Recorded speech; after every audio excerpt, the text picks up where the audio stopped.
Hey guys, this is House of Ramirez, and I'm so excited to have the opportunity to speak to my brother Truth and his wife. They're doing big things right now, and it's an eye opener, the book that they have. So I want to go ahead and emphasize and just let you guys know this is going to spark conversation. This is going to spark the opportunity for you to actually ask questions and ask who you are, where you are from, and where your family's really originally from. It did the same for me. So I'm bringing this conversation onto my platform to spark not just conversation, but to awaken you as an individual. We're so great. We come from great descendances, great families, and we need to know who we are to understand where we're going. So, Truth, can you and your wife please tell me a little bit about yourselves? I guess we could start with you, Truth. Tell me a little bit about yourself. Tell the audience who you are, where you're from. Okay, well, I'm Truth. I'm Truth Ali, and out of respect for my wife and our family, it's always courteous for men to allow the women to make the present known, speak first, give her the platform, and yield to her.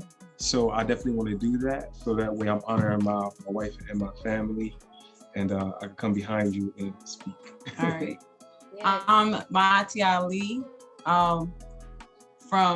originally from New Jersey. My husband and I have been working on several projects, several books, but this is the most recent one, American History Live, We Are Not Black. And we just got a lot to go into, so I'll let you go ahead. Yeah. Okay, yeah, so I'm Truth Ali. I would say that I'm from New Jersey, except for that would be a misnomer. One of the original or aboriginal names of this geographical location that our ancestors called it was called Lenape-Hooken Territory. We also refer to it as a Mexum, or Northwest South Central Mexum, that people call today modern America. And essentially, father, a friend, a poet, an author. And as an author, I like to refer to myself as what we call a historian, because I feel as though that I'm working towards bringing a conversation to restore the consciousness of our people who have been misinformed, who have been falsified in terms of having false information being presented that we've accepted as real. And so as a historian, I feel as though I'm bringing content that's not new. However, it has been what you call possibly hidden, possibly withheld, and I'm doing my best to do substantive research with verifiable information, detailed literature, evidence, etc., proof, fact, irrefutable evidence to present to our people to say, here, let's examine some of the historical content that's been given to us, and let's see, can we get information that will cause us to be more objective to the information that we've been given. And I want to show you a copy of the book if you can see it. And this is what's called American History Live, We're Not Black, Dispelling a Misconception. And this book is all about dispelling the misconception that we have about ourselves as a people, dispelling the misconception that we have about our people, and to prove to our people that we are not Black, and that is a misclassification, that is a brand, and that is a term that's derived from Eurocentric ideology that has been used to hide the true identity of indigenous people and to also create division amongst our people as well. And ultimately, when I talk in terms and in content of history, we a lot of us know that we talk his story, which is a possessive pronoun, of course, that refers to him, his story, what he's talking about, not her story, not your story, not our story.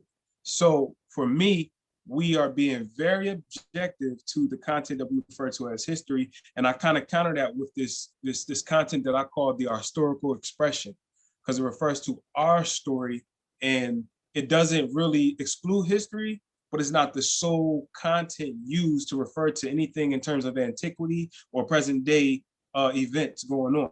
So that's essentially what we've been working towards, and bringing this content to our people to wake them up and to say, listen, you're not Black, you're not Negro, you're not colored, you're not Native American, you're not Indian, you're not all these negative terms that we have associate and refer to ourselves. And my goal is to be able to bring facts to make you not only think, but to do something about correcting the misclassification that our people have been subjugated to, if that makes sense. So that's essentially what we're working on. Right. Yeah, most definitely. And I definitely applaud that, because it takes true sense of love for self and your family, your lineage, to actually even start asking questions, I speak from experience. You have to ask questions only if you really care about yourself. And when you start caring about yourself, you no longer pay attention to the derogatory terms and names that are put on you. We are not what others tell us that we are. We are great standing alone from where we come from.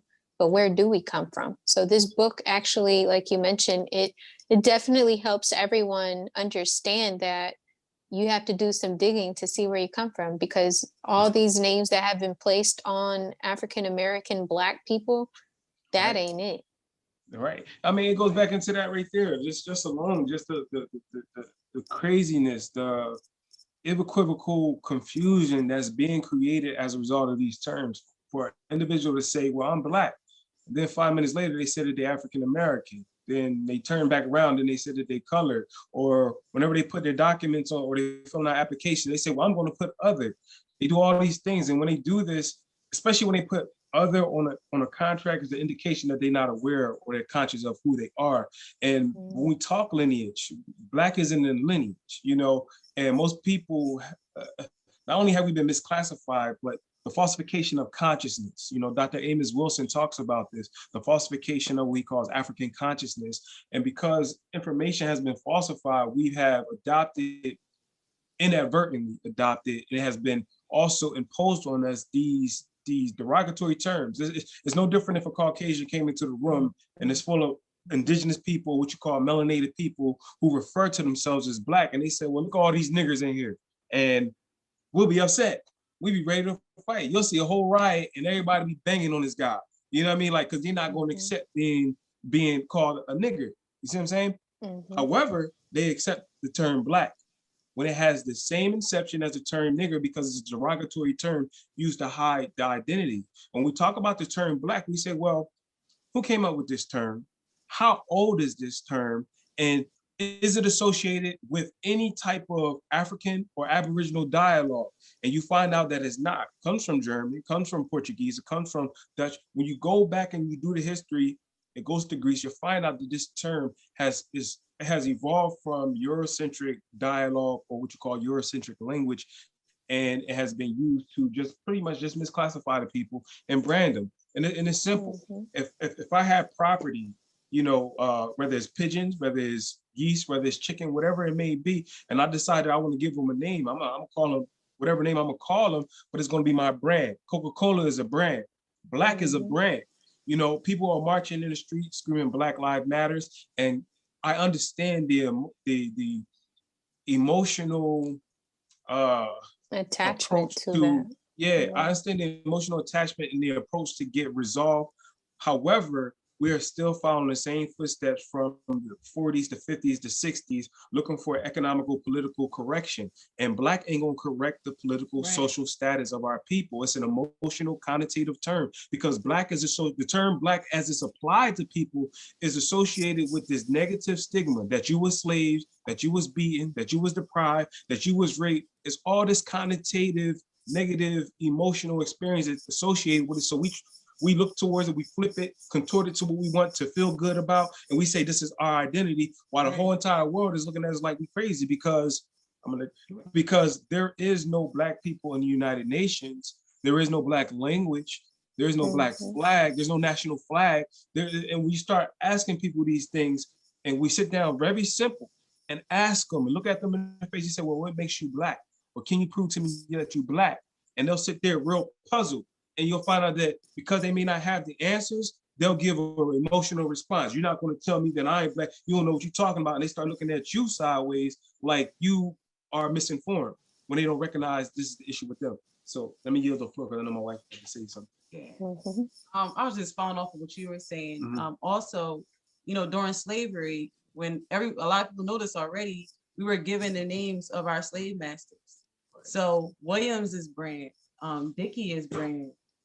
There's so many last names, Johnson. All of those are names that were given to us in slavery. And even though, like I was saying, we might have like a Smith Family Reunion, that's a brand, that's a name that was given to your ancestors because they said, we're not going to call you by your name. We're going to call you our name. So if you get lost, we can find you, you know? So that was Smith's property, no different than cattle, sheep, anything else. Our name was given to us just like that. And we're at a point in today's time where we can rename ourselves, we classify ourselves, but first we have to identify that the names that we were given is a problem. Right. So I was going to say, do you want to read her the definition of Black? Have you ever read the definition of Black? Or well, I have, but I want y'all to read it. So I've read a few interesting things that's just mind blowing. But right now, the whole spotlight is on you guys. So in the book, and I just want to let people know I wore black on purpose, black lipstick and black t-shirt or blouse, because I just want to let y'all know. Of course, my family's from Mexico. I'm wearing black, but it doesn't mean that the ethnicity Black is on my lips. It just doesn't make sense. It's just a color. It's just so it's just a color. And when you look at it like that, it's no different than if we see a mouse that got black fur, for instance. You know, is it no longer a mouse? Is it black now, or is it a mouse with black fur? You know, and what happens is people don't recognize that black. You can, matter of fact, you can get any dictionary. Black in itself is an adjective. So we start. Let's go ahead. You got it. Let's go ahead and pull it up. Let's do it. Yeah, let's pull it up. So I'm going to read what's here, but I'm not going to read the whole thing, but I'm just going to read some of the things. So this is Black. This comes from a Webster Dictionary, 7th edition, 1963. Just looking at the term Black. And most of the time, people really don't know how to look at a dictionary. A lot of people don't know how to read a dictionary. That's the first thing. Because if you knew how to read a dictionary, you will understand that Black could not be applied to people as an identity. It can describe something, but when we start describing people, we understand that we're not a description, okay? It's a person, place, or thing, okay? And of course, we're living beings. So who are you? But anyway, let's get into Black. It lets you know from the gate, ADJ, which it means, it's an acronym for adjective. So it lets you know it's an adjective, which means that it modifies a noun. It gives a description to a noun, okay? And then as soon as you see it in brackets. When you look in brackets, you find out the etymology, meaning the origin of where the words come from. As soon as you see the bracket, it says ME, which is Middle English, okay? So now when you hear that ME in Middle English, boop, time period. So now we can identify the chronology of where the term come from. So we're thinking 1300s now. So we're thinking 1300s. When you go 1300s, 21st century, you're saying, wait a minute, that's what, only 800 years. So term Black is only 800 years old? You know what I'm saying? So as we go on, then it says Black, that's M-E Black. So Black is spelled B-L-A-K. Then it says F-R, which means from, O-E, which means Old English. So Old English was Black, B-L-A-E-C. So it's telling you that it was derived from Middle English, also from Old English, akin to Old High German, Black. And then it's go on and on and on to where this word has its inception from. And today when you see the term Black, it's a variant spelling of Greek, of German, of Portuguese, you name it. And so when you start looking at the time period, you say, so what were we calling ourselves before the 1300s? And we got to remember, 1300s also means 14th century. So when we talk about 14th century, we know that we was dealing with the Inquisition. When the Christians came here to this landmass and they began to colonize and commit acts of genocide against the indigenous people in the name of Christianity. Right. This is a fact, you know, it ain't like, and to prove my point, you can look up the Doctrines of Discovery, 1452. You can look up the Roman Pontifex. You don't have to take my word. And so when you start looking at this, you start seeing the purpose, branding, the mislabeling. And you have to remember, we were fighting the Christians. The Africans of Iberia, Algeria, and North Africa, who we refer to ourselves as Moors, were at war with the Christians.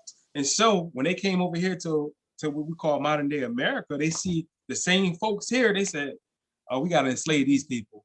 And when they did that, they began to hide the true nationality, the true identity of the indigenous people. So how backwards do it feel if I was to come in and kick in your door, force you to be subjected to me, change your name, first deprive you of your language, identity, and then spiritual system, and then tell you that your only way of expression of being able to identify yourself with communicating what we call the Most High is through a Christian doctrine.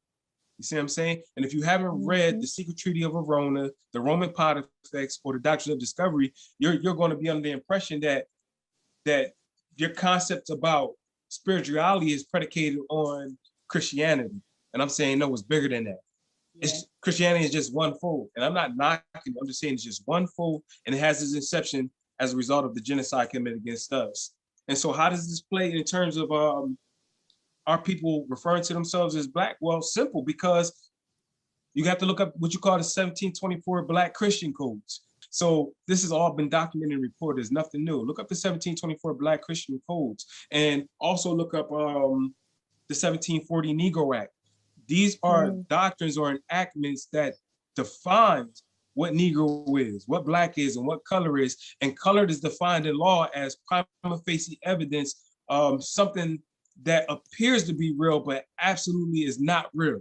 And this is what people are referring to themselves when they start doing contracts and they have birth records, for instance, and they classify themselves as Black. And then they say, we want rights, we have equal rights. Well, the question becomes, like we talk all the time, well, if in 1868, everybody was given equal citizenship rights, we have the same rights as so-called Europeans or so-called privileges, everybody, 1868, then how come they ask you what's your identity or what's your race on an application? Whether you filling out for an apartment, whatever, they ask you these things. Why do they ask you that if you was given equal citizenship status? Why? See what I'm saying? So unless you know that it means it comes with classification or misclassification, rewards or subjugation. And which one are you receiving? Because you're not receiving no rewards.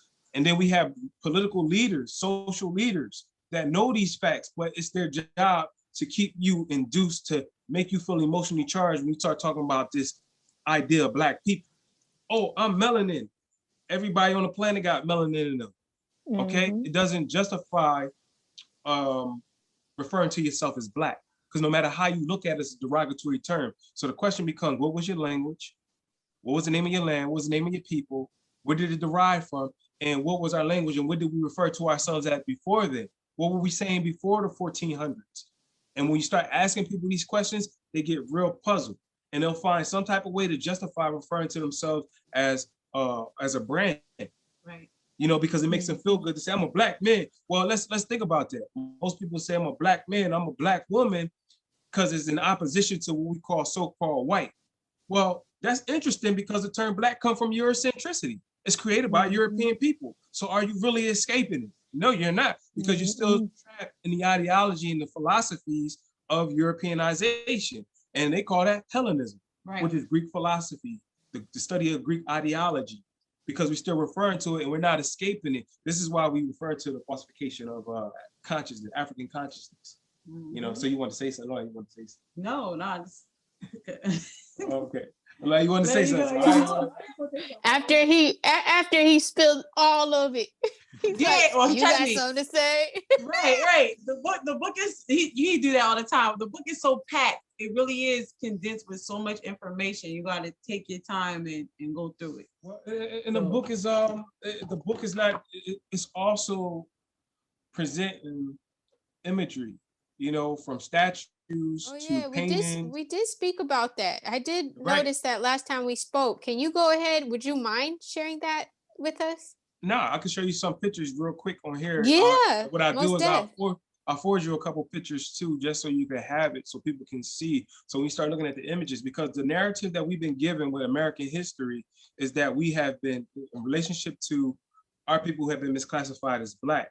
When you're dealing with American history, especially in this month, so-called Black History Month, we have been told that we were slaves and that we came over here in the transatlantic slave ship. Right. You know, that's our only story. And the only stories that we get is Rosa Parks, Martin Luther King, Malcolm X, maybe, but primarily them three people. Right. You know, so here it is that we're in February, and this is going to be the main thing that we talk about. And so when we start looking at the imagery. Real quick, before, Truth comes from a background of teaching and doing a lot of like lecturing. So you can tell, so even though it's an interview, I be telling them, I'll be like, take a break. Let someone ask the question. I'm with it. You know, I want to show real quick. The book is not thick, okay? But when I say condensed information, like when you open up the first couple of pages, if you like really look into these images, to the pictures, it's a wealth of knowledge, history, information. I mean, he has articles, everything, congressional records. So it's done thoroughly. So when I say that it's, you know, a dense book, it's real good for children because it's, or just anybody that maybe has a short attention span, because there's so many images, so many pictures.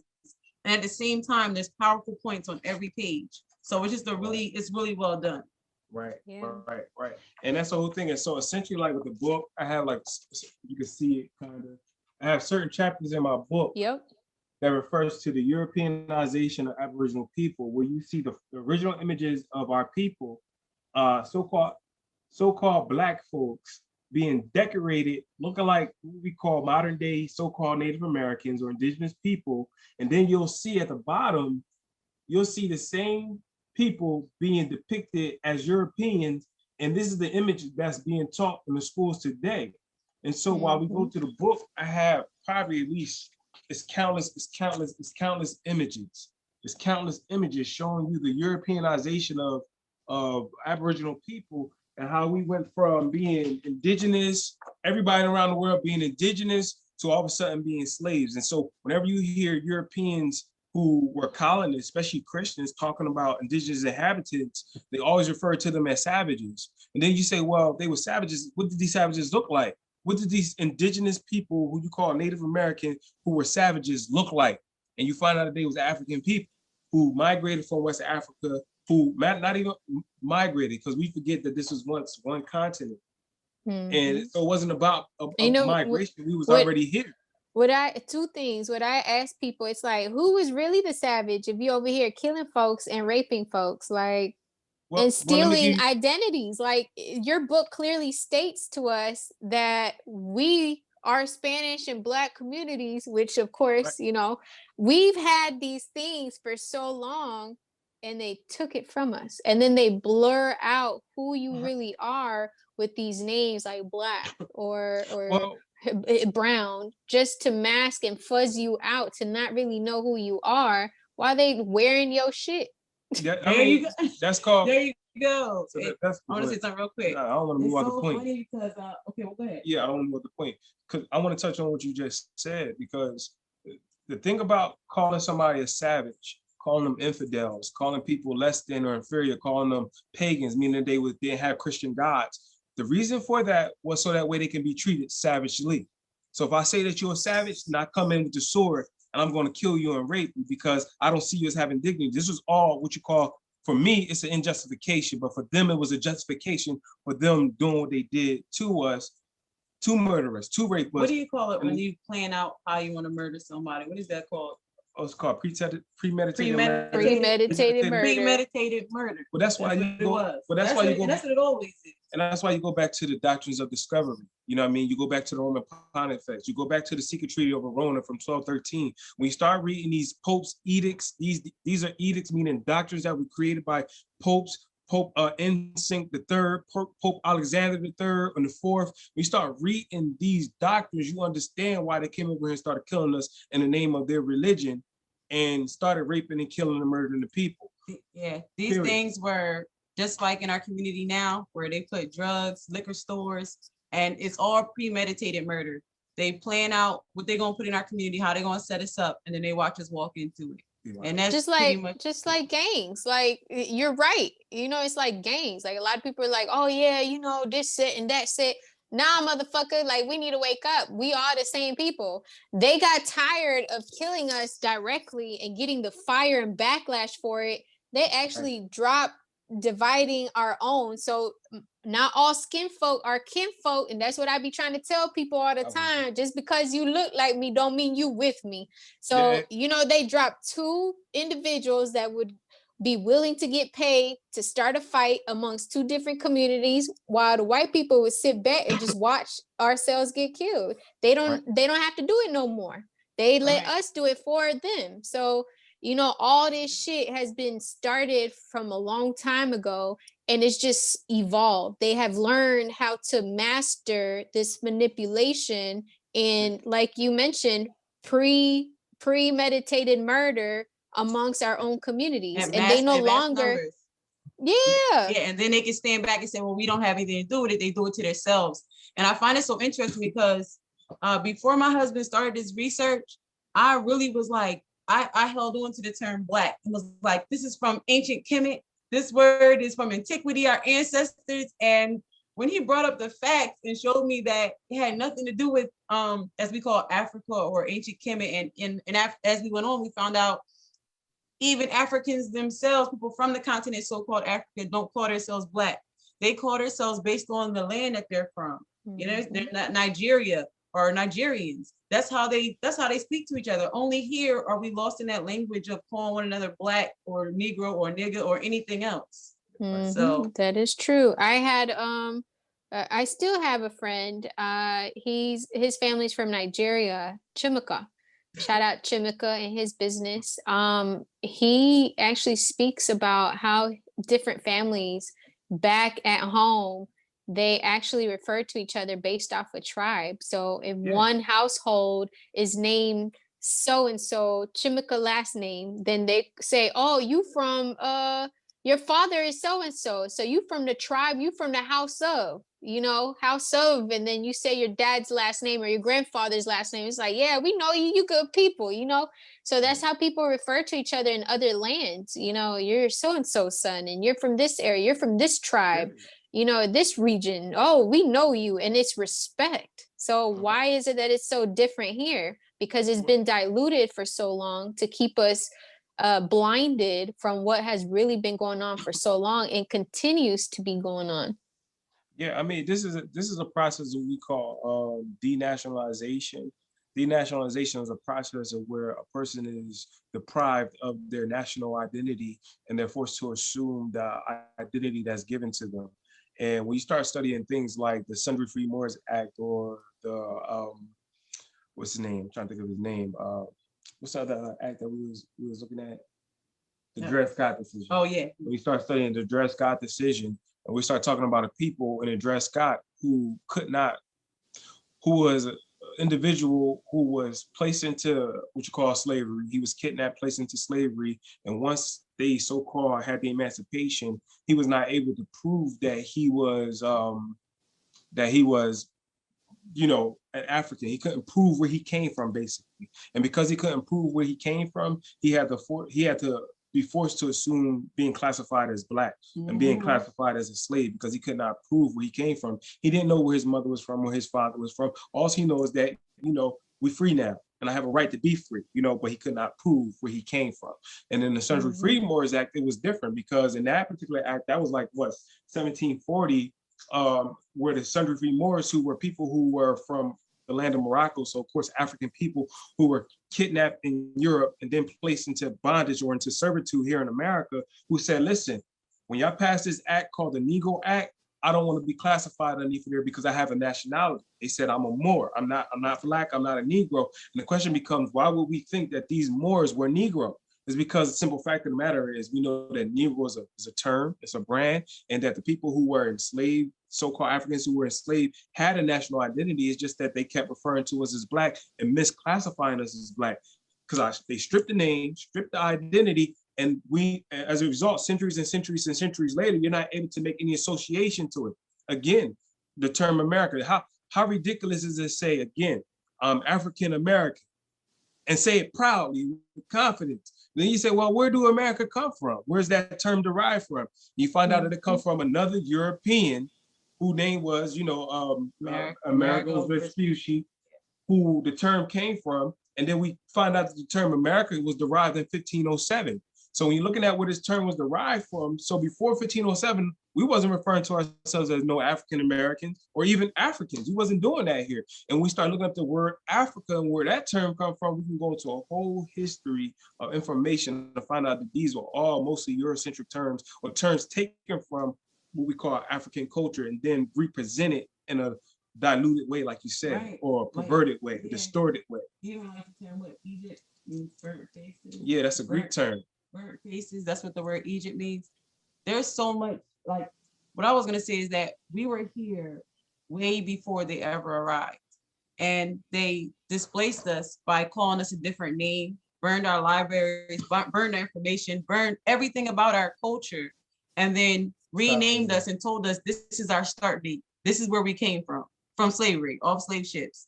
And we were already here. We already had boats. We already were doing traveling. There's tons of history out there. You can, even now in this book, it shows you African, well, I don't even want to say African. Okay. It shows you indigenous people all around the world, ancient artifacts all around the world that have been found because we already traveled the world far before Columbus or anyone else. So that's what this book is bringing forward and showing everyone. Okay, and then one of the things I want to bring up is even in this book, it talks about Black, quote unquote, Black history in its inception. So when you start looking at Carter G. Woodson, who in 1969, who was one of the first individuals to create what you call Negro Week. As a result of Negro Week, that's where the idea of Black History Month came from. But this wasn't before 1969. So 1970 in King College is the first time that we began to practice what you call Black History Month, which means to this day, it will make Black history only 50 years old. And if you ask people, is your history 50 years old? They're gonna say, no, we've been here. Well, when you was here then, who was you when you was here before 50 years ago? You find out that this is a modern term, and how is it celebrated during this? How is it even celebrated? You know, and it's sad because people aren't able to identify with who they really are, but they have all these emotional stigmas and attachments.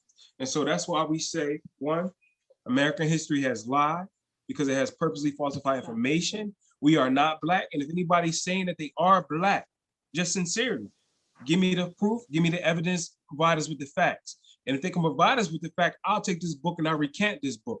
I'll recant it. Don't come here and say, oh, well, you know, for instance, people like to say, well, like she was saying, they say ancient Kemet meant Black. Well, this is interesting because if Kemet existed before the word Black even existed, how can you say Black is a transliteration of the word Kemet when the word predated the word Black? So people try to use all these justifications to say that, yo, we Black. And it's like, no. The shirt that you got on today is Black. That's about it. You know what I mean? And so we had a national flag, and we still do. We have a national language, we still do. We have a culture and identity in the landmass, period. And when you start looking at the people all around the world, you find out that we are all one, affiliated and associated. But the goal has always been what? For Europeans, to divide and conquer. And if they can divide and conquer, that means that we'll do what? We'll abandon our state. Because again, if our children are growing up, and the only thing they know is that this is America, this is America. First of all, it's an English dialect. Second, they don't hear the Aboriginal language because we've been denied of that. So we don't hear it. We've been killed off. So they can never make any association or see relationship to it. I call that what you call, psychological, I'm looking for the term because it's a term, it's disassociation. There you go. Psychological disassociation and culture disassociation, because we are disassociated from the culture, but we quick to say we Black, Negroes, bitches, niggas, all that other crazy stuff. You know what I mean? They'll have nothing to do with anything.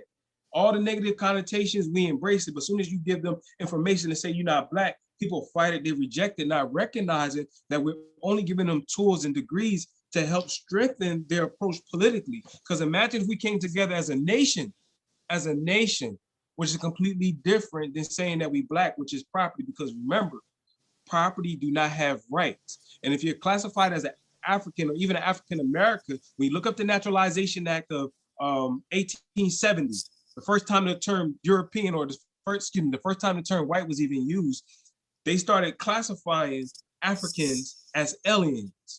So you be considered a foreigner or as an alien, but here it is that you're saying that you're African American. So here go the classification again, the misclassification again.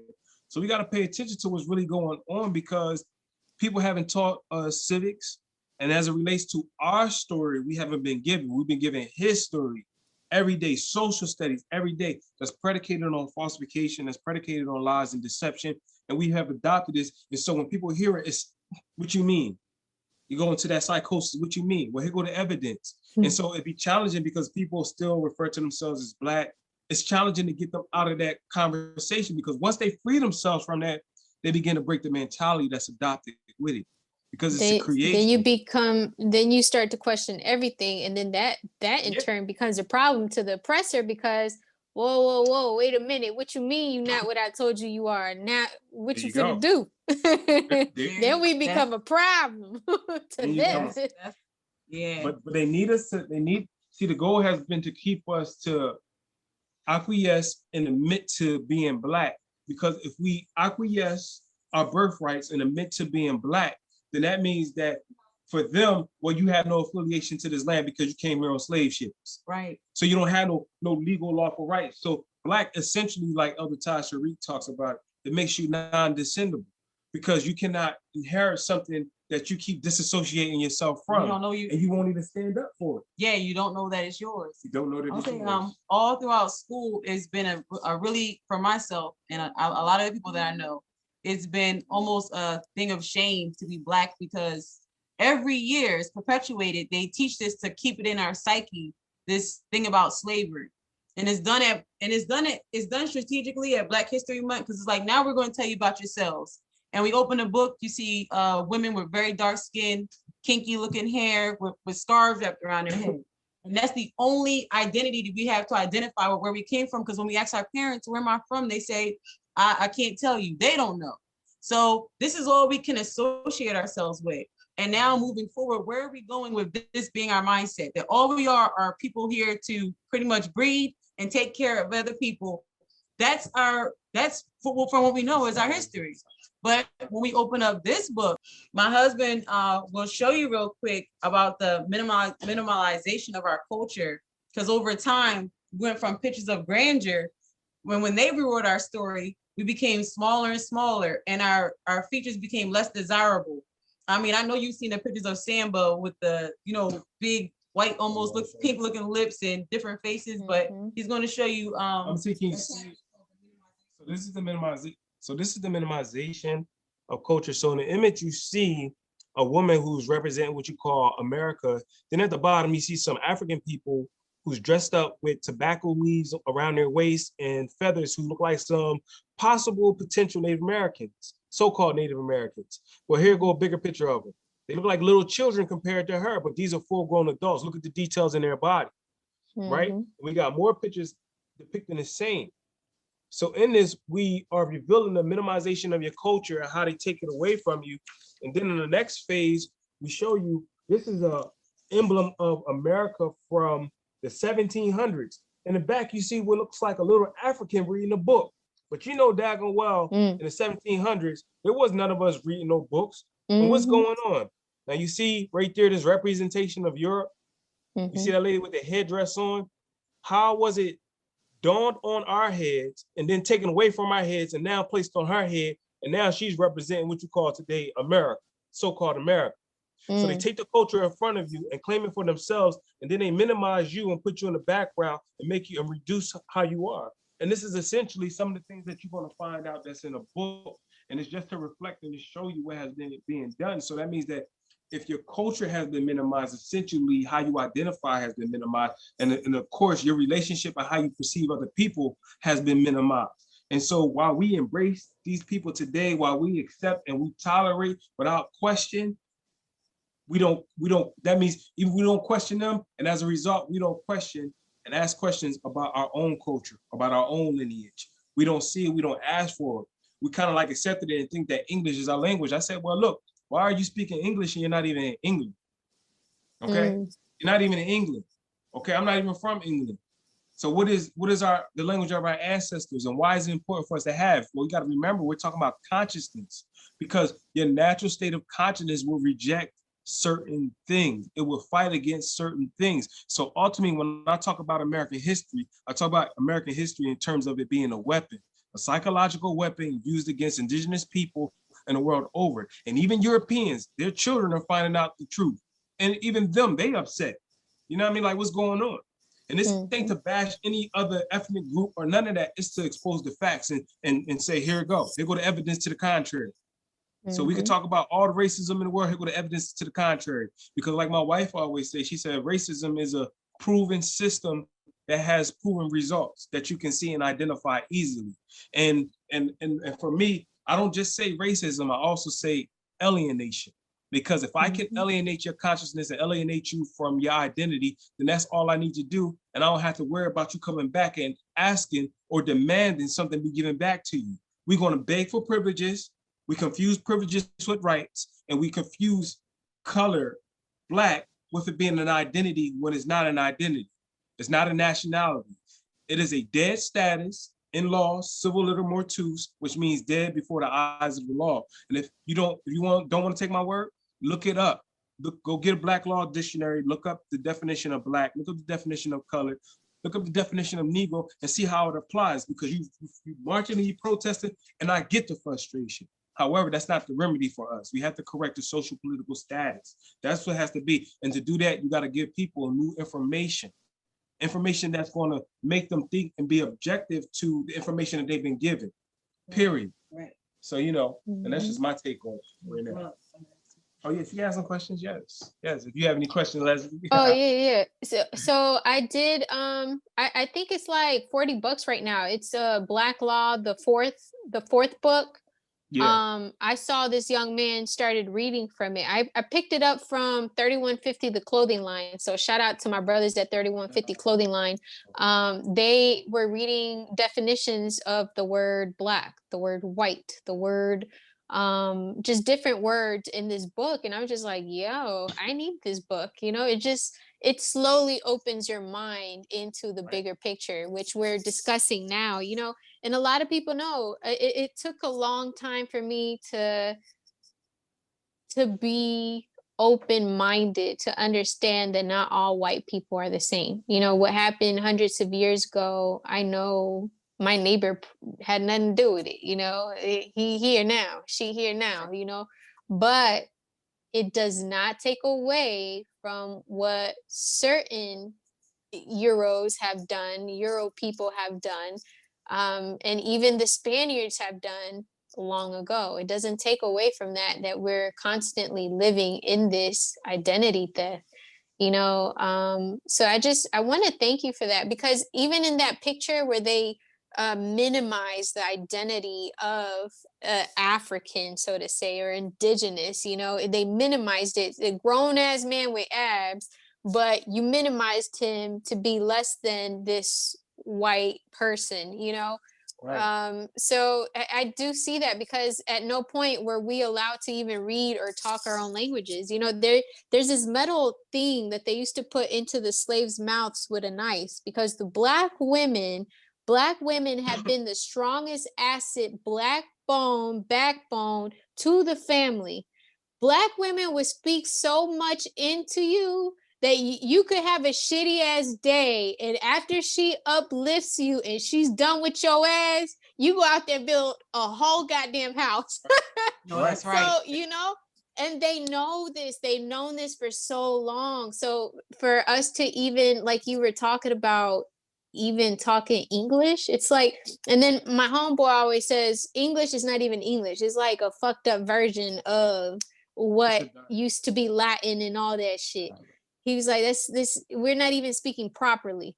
But we weren't allowed to speak. Back in the day, they had this like metal head frame that they would put onto the black women, because the black women would uplift the men in their own native tongue, and it had a sharp object. People could look this shit up, it's real as hell. And it would have a sharp object, so if you try uplifting or talking in your native tongue, you can't, because you chop up that shit. So it's a headband, a metal headband that they would put with a sharp object, so you would not speak your native tongue. So for years they have tried different ways. It was so aggressive physically back in the day, like with such instances, but now it's so strategic. So we have to be smart. We have to understand who we are and move strategically as well, to help ourselves and help others around us, and help people that don't even like peep game actually be put on game, Right. And this is speaking to that a little bit. That is what they call the two-edged sword, because now it's so easy for us to tear each other down. It's so simple to just completely destroy our sons from the time they're babies to our husbands or our partners. It's so easy to be like, you ain't shit, you ain't doing this for me, you ain't doing. It's so fast. And the same voice that we could have used to uplift them, we now tear them down. And I wanted to, if I could real quick, this is still on topic, but it's not to say that the Europeans that we see today are responsible or it's your fault, but there has to be some type of redress. It has to be an action taken to say, we did this wrong and this is what we're going to do right. I'm a strong person that advocates us being given some type of money for everything that our ancestors been through, land, resources. Those things should be given. Free schooling, all these things should be done. And it's not just going to take us, they have to fight for it as well. This is where your responsibility comes in. Because we know for a fact that majority of Europeans get a better education, get more pay. They have to deal with less of the struggle that we have to deal with. So let's just start from the basis. All of you need to get together in your groups and say, this is what we're going to do for this group of people in particular. Not because of no slight against anybody, not because of gay rights, not because women need to be put on this stool, wherever it is may, because these people as a whole have been done wrong, period. Yeah, so because our people have been done wrong, this is how we're going to redress the situation. Right, I agree. And I think because people talk about reparations all the time. And, but I do want to say, how you gonna give reparations to somebody who doesn't even know who they are? There you go. That's the whole issue right there. There you go. I tell people all the time that to get reparations is going to have to include your national identity, the reclamation of who you are, how you identify yourself. Because without that dynamic, you're not identified as a people, period, And so essentially, like I hate saying the term white as it's applied to people, and I hate saying the term black as it's applied to people, because those aren't terms, they are terms of they're not terms of endearment, okay? They're derogatory terms. It's no different than saying somebody, yo, you a slave. Like you walk out, oh, shut up, you slave. It's no different. It's just that how we've been taught to relate to it connotatively. But here goes some questions that I have even in the book that I want to read to people. And I'm gonna go through them real quick. I got about like maybe 8 to 10 questions. Yeah, so this is the first question. As it relates to us referring to ourselves as black, or even referring to them as white, because you can reverse this. As it relates to that, you say, so exactly how did we come to refer to ourselves by these terms? Number 2, where do these terms come from? Number 3, what do these terms actually mean? Especially if we're not the ones defining them. That's a good question. Where we at? Number 4, are these terms identity? Number 5, are these terms the offspring of Aboriginal thought or culture? So did it come from our thought or our culture? Number 6, who defined and gave meaning to these terms? Are the meaning of these terms and implication of these terms established by Aboriginal people? Number 8, how come so-called black people do not associate themselves with being Aboriginal or indigenous to so-called America? As soon as you say the term black, they don't even think about their relationship here. They'll go like this, well, my grandmother had some Indian in her. She had Blackfoot, Navajo, or whatever the case may be, sounded so ridiculous. But anyway, number 9, how old are these terms? Number 10, do the term black denote a national identity? Do black denote a national identity? Number 11, who decided that these terms would be applied to Aboriginal people? Okay, number 12, do these terms bind or keep us in sync with our Aboriginal lineage or our Aboriginal character? Does black keep you in sync with your culture as Aboriginal people? No, but if I go to another Spanish language, German language, French language, it's going to sync them automatically to their culture, to their way of life, to their spiritual systems. And guess what? When you speak in English, because English is a dialect that has to have what you call interpretation after interpretation, it's hard to understand what you mean and for you to mean what you say. And because of these dynamics, when we speak to each other, we have to be very keen, or we need to study what you call etymology or study linguistics, because you're going to find out that when we use this term black, it is purposely used to hide your identity. And it don't matter how much a person argues, claim, scream, cry, and try to defend it, this is our issue politically and socially. And when we fix it socially and politically, we can automatically begin to change our economical status, because when we stop using it, we automatically can look at our birthrights. And I can show you the things that I've done. My wife would tell you, my journey has been a journey for the stories for all of our people, going back and reclaiming who we are and having it be not just recognized, but being acknowledged. You know what I mean? And that's the thing that we have to do. And then we have to stand on, and that's really my position. So this book is something that I think is going to really enlighten people. It's going to go into a lot of the doctrines and articles dealing with Christian inquisitions, showing you how we were Christianized, showing you how we was misclassified, how you gonna look up certain laws and doctrines. This book is gonna have all that in there, plus a genre of images that's gonna contradict the history that we've been given about us being so-called slaves. We're not Slavics. Right. We're not Slavic. So I was gonna say this is a tool also that can be used in schools. Yeah. Because they go through the same information from kindergarten all the way up to 12th grade and beyond. Okay. And it doesn't include any of the information in this book. And this information is just as real as all the rest of the information. It should be presented. It should be an equal presentation of all this information so that children can pick and choose what they need. Right. You get what I'm saying? So right. And so did you throw your other book? No, I don't know where I'll put it at. I'll put it somewhere. Oh, here it goes. Okay. You know, to tell y'all honestly, I think that when people, it's beautiful. And I think that when people get offended, and like you were mentioning, when you tell them you're not black, it's just a color. Like, it's just a color. Like, this lipstick does not have a language. This lipstick does not have a country. This lipstick does not have nothing. It's nothing. It's just a color I'm using it.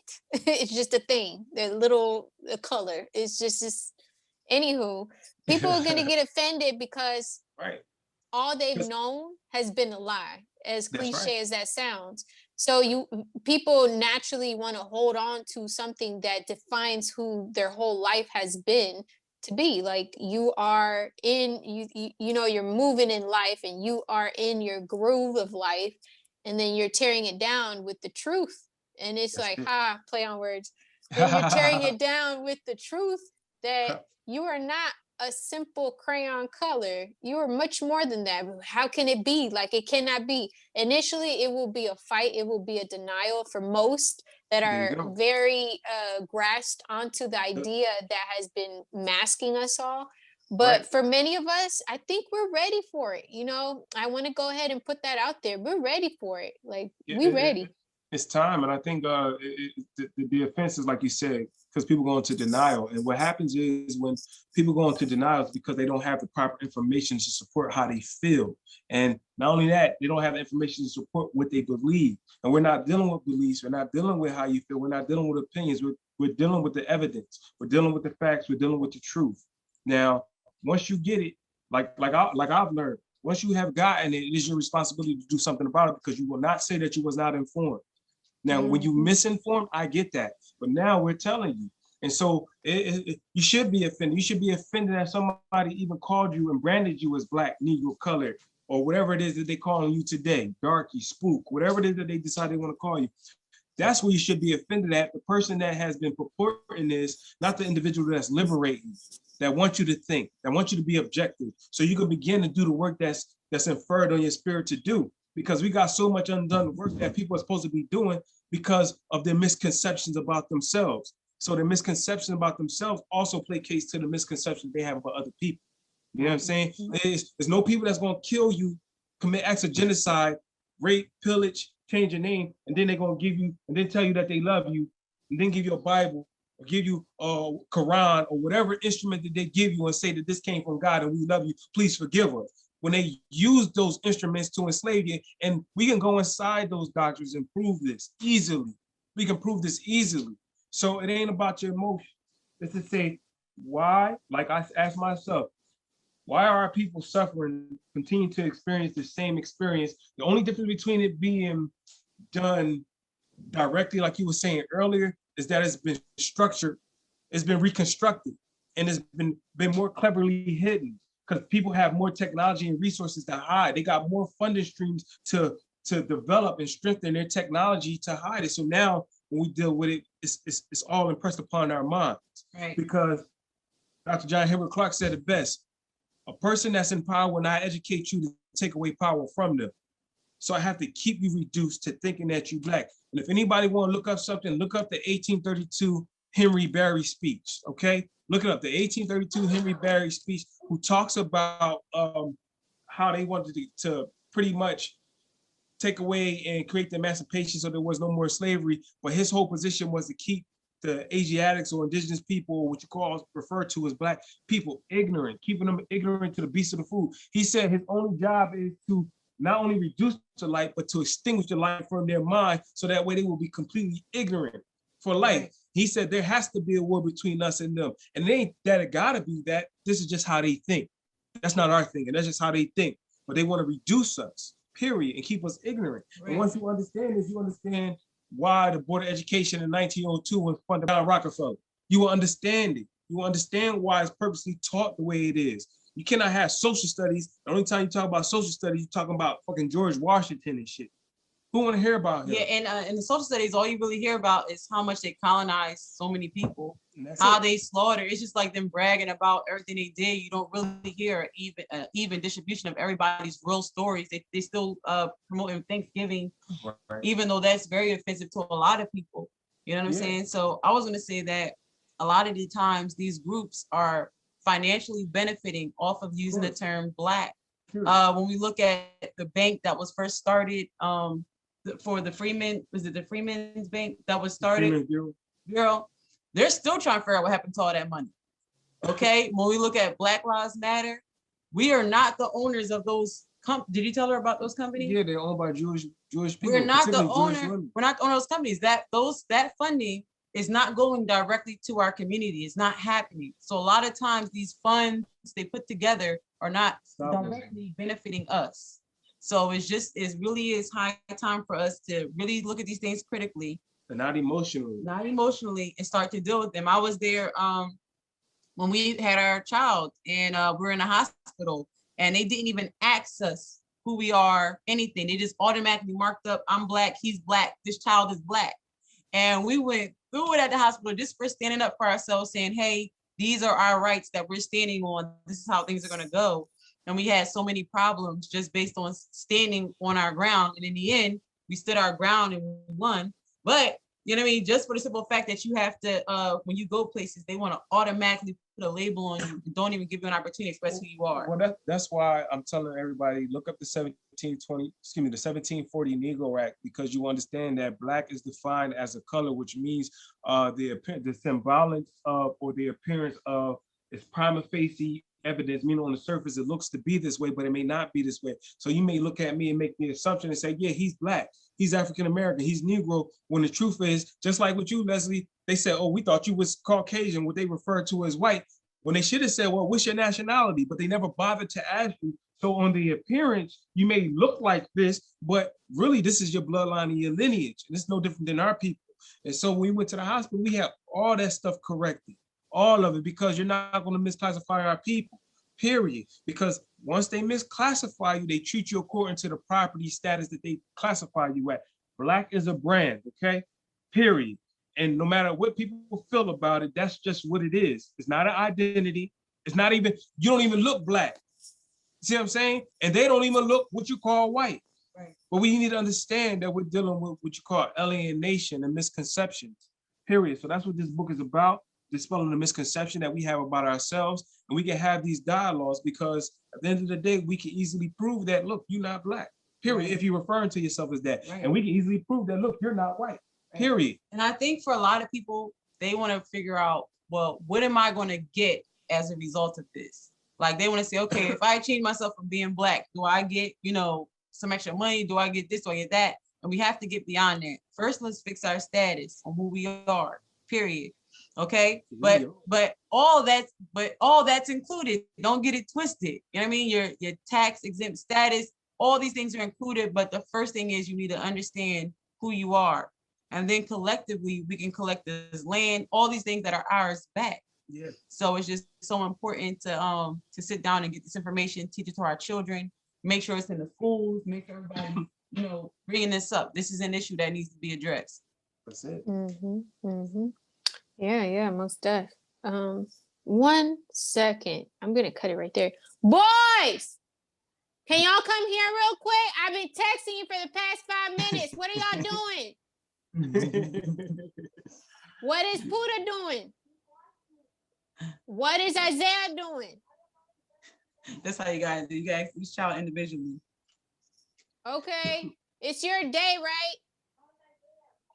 So why isn't Isaiah playing on the PS4? How does he owe you time? They got their own arrangement. Bruh, you be taking hours from both your brothers every week. Stop that shit. Is that the oldest? Oh my goodness. Woo. They be coming up with some stuff. I hear no, not till February. It's February 1st. What you talking about? Oh my God. They owe me time. No, yesterday was the end of January. Today's February, not till February. I'm in the middle of an interview, Darnell. Give the control to Isaiah now. Children be going. You come in just like that. I'm sorry. He be like every week, okay. After school, they get about 3 hours on a PS4. Monday is my oldest, Tuesday is my middle, and tomorrow, Wednesdays are my youngest. Tell me how this child bribes. Okay, Darnell, I can't reach a cup up there, and I'm working on something, and I hear this. Darnell, I can't reach the cup. Can you hand me a cup? Yeah, but you owe me an hour next week on your day. He know everything costs. That's good. He know everything. But hopefully he takes that into the real world. Yeah, but hopefully his brothers learn that that's not cool. Like he playing his own brothers. Like you don't do that shit. Not on my watch. And then I've been texting you since 3:30. Talk about what are y'all doing? Why are y'all so quiet? I'm like, come here quietly. Nothing, because you know what you're doing. Oh man. Sorry. My oldest be the same way. They're the oldest. It's a lot of responsibility. They gotta get it somewhere. They gotta figure out how they're gonna get some of this. They gotta balance it out. Yeah. Were you able to get a lot of those questions out? I don't know if we skip past all of them. I know sometimes pretty much y'all got into it. It's an open discussion, so I'm not like. But I do want to like state where he's from. Truth. Like I want to state where y'all from and why. Like how y'all come to that? Like that's the only reason why I started Googling Ramirez. I was like, wait a minute, like where the fuck I come from? You know, so yeah. So I'm gonna ask you. Yeah, tell me. So we understand this is a great book that's gonna really get you to start questioning who you really are and where you're from. So you tell me, who's Truth Ali? And then you'll tell me and be like, how I came up with this was, and then I'll just go ahead and ask the last two questions, which is where can we buy the book then? You know, this is dope. Like we need to know where we come from. Piggyback riding off of what you found where you come from. Well, we need to do the same. Let's buy this book. Where can we find it? And then I'll ask both of y'all, what are some pieces of advice that y'all have for us? And then for entrepreneurs, based off of what you're living as an entrepreneur. So what are y'all, because right now people are starting their own business. They understand they can't relate or they can't sustain fully off of white man's corporation. Yeah, got you. All right. So here goes. Yeah, most definitely. But it's all great and dandy when you know where you come from. You know where you come from. So now it's time that we put attention into where we come from. So since you found this out, can you tell us who Truth Ali is? Where does your family come from? Well, yeah, part of my family come from what you call modern day New Jersey, also Delaware. We are part of what you call the Lenape Nanticoke Moors, who were a group of Asiatics or Aboriginal people who had migrated from Delaware all the way to New Jersey, who settled among New Jersey. New Jersey that we refer to is called Lenape-Hokan territory. And over there, it's across from what you call modern day Philadelphia, which is referred to as Shikla-Mexa in our native language. And so for me, I am the descendant of the Powhatan, Nanticoke, Lenape people. My grandfather's name is Chief Norman Carney. Have Mary Carney. We have a whole bunch of people. I have on my mother's side and my father's side, and pretty much I think that's the case for all of us. It's just that even my grandparents growing up, who are indigenous, having a fight being classified as what you call Black. And if you ever study 1790 the Racial Integrity Act, you start understanding about William Pleckler, who were pretty much just classifying people as either black or white, regardless of your ethnicity or where you come from. And so that's essentially who I am. And I already know that's who we all are, because we all have those same ties and lineage. It's just, again, it's hidden through the language. The language is to call you Smith, Jones, Johnson, then to call you African, black, Negro, color. Once you escape and go beyond that and start to question what happens before then you'll find out that you had a lineage. You find out that we didn't even have last names. We found out we had titles of nobility, which is why I said Ali was a title of nobility that refers to a lineage, that refers to a people who was already here, operating, etc. And it goes beyond that too, because we aren't just Moors, we aren't just indigenous, we're everything. We embody all of it. So for me, that's who I am. And I stand on that as a historian. These are the things I teach to our family. And I stand up in court. She'll tell you in court. His documents reflect exactly what he's saying. And what I know. If you looked at his documents, that's exactly what you see on there. Yeah. Whether he's in front of a judge for whatever the reason may be, he lets them know and they understand it because they're speaking on legal terms. Yeah, and there's always a presumption that you're black when you go into these court venues. And so when that presumption exists, what happens is they automatically implement the 1724 Black Christian codes on you.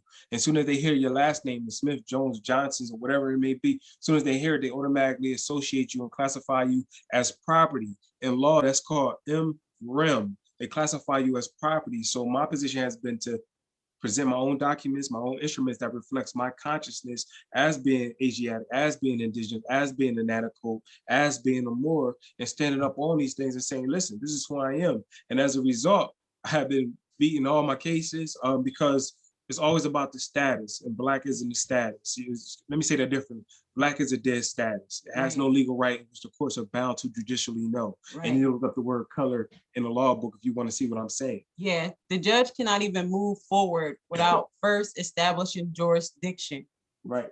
And to establish jurisdiction, you have to, it's a whole procedure, but if you know who you are, right, if you know where you're from and you speak on those things, they don't have jurisdiction. It's really different. Because jurisdiction is primarily about a person having authority to do a particular thing. Who's been given the authorization to do a particular thing? And authorized means permission. So who's been given the permission to do a particular thing?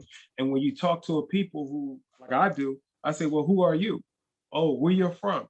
Oh, well, I don't have any ties or any agreements with you or your culture or your country or your people. So therefore, we ain't got no arrangement. So we ain't got no arrangement, then you don't have any type of jurisdiction or authority to even speak with me. And if you say that you do, then I need you to be able to say, delegate me your authority, meaning prove your authority and show me in writing where it exists. And I destroy the presumption that exists in your mind because they want you to refer to yourself as slave. And when you go into the courtroom, you're afraid. So with all that being said, I think get off topic, that's essentially what we do and who I am. Yeah. You know? My great grandmother's from Virginia, and she was literally forced to change her nationality in order to have rights, in order to do particular things. So she had to label and misclassify my grandmother as Negro and herself in order to get certain rights, even though she knew what tribe she was from. She was practicing active in her tribe, but in order to get rights, that's what she had to do. That comes from that Racial Integrity Act. So we go back and look at the Racial Integrity Act. That's a part of that. That's the effect of that Racial Integrity Act. And it's real sad because people are being forced to hide their identity to accept, again, like she's saying, not even rights, but privileges, because privileges can be taken. That's why when you're classified as Black, for instance, they say, well, in 2010, we're going to have the Voters' Rights Act and we're going to sit down together as Congress and decide whether we want to reenact it.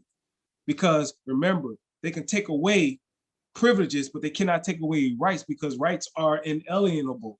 But if you got a privilege, we can take it away. So Black people are people who are classified as Black or misclassified as Black are given privileges. They don't exercise right. That's why they march in the streets, because you don't see any other ethnic group or any other nation doing these things. You only see us doing these things, period, because we want all these privileges and don't understand.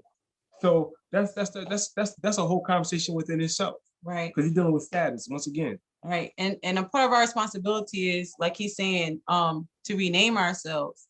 I actually went through a Sacred Woman Circle where I got my titles, which are, Arian Hiruti Sheti Samira Maati. And that just means double truth, double wisdom. She who carries the power within her heart. So it's like returning to love, returning to beauty. These titles are given to us by elders. These titles are given to us for things that we see attributes in ourselves. And it literally is the time for us to define who we are. Right. To figure out where you come from so you can have a title for a last name, for a first name, not still carrying the name of those that Of Christians. of Christians and those that have bound you and your people for hundreds of years. Yeah. And that's it. So you got to get, again, reclaiming. That's what this is all about. Reclamation, reclaiming that which is yours and being confident in it. Because what you find out that in secrecy, that these Europeans, especially when you're dealing with the Masonic lodges, etc., they carrying your names, your titles and your appellations, and they referring to your ancestors while you completely ignorant of them. I asked my mother, how come you know about all the characters that's in the Bible? Paul, Peter, John, Mark, Luke, all these characters who are all Eurocentric, all Europeans. Real or not real. Real or not real. And then when you ask them about Aboriginal people, you ask them about their own culture, you ask them about their own people, they don't have a clue. And they don't see it as an issue until you bring it to their attention to make them think. And this is essentially what we're doing with this book and with ourselves. So this is who Truth Ali is. Right. I mean, this is part of who I am. Yeah. I know that's right. Thank you. So I think that it's very encourageable what it is that you have for us. Where can we go ahead and find this book? It's amazing. It's a great tool for us to actually start seeking the truth about ourselves and where we come from, the great people, individuals, and tribes that we are. Where can we find this book? You can find it on www.wearenotblack.org. And you'll also find lots of other good material as the My Baby's a Scholar, which we use to teach our children to learn how to properly read a dictionary. It teaches you everything about the English language. There's so much information in there. So we use that as a teaching tool for the children. He also has shot immunity vaccine documents for people that want to get documents to say they're immune from getting vaccines or anything else to further protect their rights. Yes, and the book is amazing. It comes with your pictures on it, documents that can be signed and notarized. Everything is custom made. It's a phenomenal book. It's for adults and children, so it's for everyone. Also, Right to Travel is so many books they'll be able to get access to and information on for people that are into those different things when they go there. Oh, thank you. Oh, that's phenomenal. We definitely got to go to your website, check out your book. We have to pay attention. This is, in a sense, liberating us step by step from our oppressors. And I say oppressors because this whole system, regardless if one of us works up there, we working for the main machine that's built to bring us down. So this book, the books that y'all have is not just one. It's an opportunity for us to enlighten ourselves, to know that we have rights. So we definitely have to go onto your website, tap in, purchase, show support, because it's an investment. We're pouring into you guys to get back something that's going to benefit us and our family. So thank you. Sis, so what pieces of advice do you have for our young entrepreneurs? My biggest piece of advice would just be to definitely put 100% into whatever it is that you want to pursue. Like, do not second guess yourself. Like, I know a lot of people go out there and say, well, it's scary out there, but this happens, that happens. There are so many ways to make money, especially today. Whether you're renting out your car, leasing out your house, whatever the case may be, there's so many ways to do it. So I would just say, definitely don't turn anything down, and whatever you're doing, put 100% into it. And I guess my number one thing would be invest in the stock market. Always have multiple streams of income, because just one stream is never going to be totally enough. It's always good to invest your money no matter what. So I would say that. That's correct. That's correct. What about you, bro? Well, several things. One of the things for me is always to remind any entrepreneur that everything is about giving back to yourself and to your family, to your community. Before you take your dollars and spend it in other communities, make sure you circulate it amongst your own self, amongst your own people, so that way you're able to build economical foundation, period. You can generate collective community wealth by doing these things, you know. And the other thing is this, that's real critical for our people. Like I was taught by Elder, you know, Elder Victor Golden. He told me 3 things that you will always be able to generate wealth with, economics and finances with. These 3 things. He said a product, a service, and information. With a product and with service with information, you will always be able to generate. So as long as you have a product, service, and information, you'll be able to create and generate wealth and economics for yourself. So, and it's always about creativity. So whatever you create, you'll be able to benefit from. But those 3 particular things I thought was real critical to being really focused on creating something without having my mind having to go everywhere. Just focus on those 3 particular things and you will have wealth. You will be able to create wealth for yourself. That's right. Yes, I agree. So like you mentioned, sis, you definitely have to bet on yourself 100%. And bro, like you mentioned, you have to have something tangible or a service or information to make that step to be an entrepreneur and go all in, like my sis said. So guys, I appreciate you taking the time out of your busy family and business life to actually come on my show. It's a true honor. You both mentioned cooking up more stuff for us. So the more y'all cook up more books and more knowledge and more product, more service, we're here. We're going to bring you back onto House of Ramirez. But for now, I'm very appreciative of this opportunity. And until next time. Yeah. All right. And thank you for having us. We really appreciate you putting us on your platform and giving us this opportunity. It's been the same exchange for us. And we're glad to be a part of any projects that you're on. So we want to say thank you as well. Yeah, I feel the same way, and tell people, man, it's a wonderful platform, House of Ramirez. Like I said, I think to create a platform that's speaking and catering to us as a community of people, it's just so important because I think these conversations bring healing, and I see that you're reaching